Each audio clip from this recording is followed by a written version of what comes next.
बुढ़िया और उसकी बिल्ली। एक गांव में एक बुढ़िया रहती थी। उसकी उम्र 70 साल से ज्यादा थी। बाल चांदी जैसे सफेद और चेहरा झुर्रियों से भरा हुआ, लेकिन उसके दिल में बच्चों जैसी मासूमियत थी। उसका सबसे करीबी साथी था एक बड़ी मोटी प्यारी सी बिल्ली, जिसे वो रानी कहकर बुलाती थी। रानी कोई आम बिल्ली नहीं थी। वो इतनी बड़ी थी कि जब चलती तो जमीन पर धमक सुनाई देती, और उसका नर्म सफेद और काले धब्बों वाला जिस्म ऐसा लगता जैसे बादल जमीन पर चल रहे हों।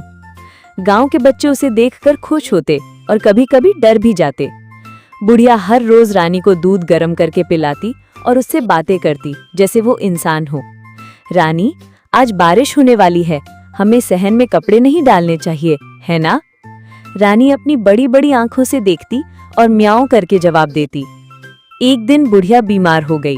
गांव वालों को पता चला तो सब परेशान हो गए, लेकिन सबसे ज्यादा परेशान रानी थी। वो बुढ़िया के पास आकर लेट गई, अपना सर उसकी गोद में रख दिया, जैसे कह रही हो, उठो ना, तुम्हारे बगैर सब सुन्नाटा है। रानी ने खाना पीना छोड़ दिया, दिन रात बुढ़िया के साथ लगी रहती।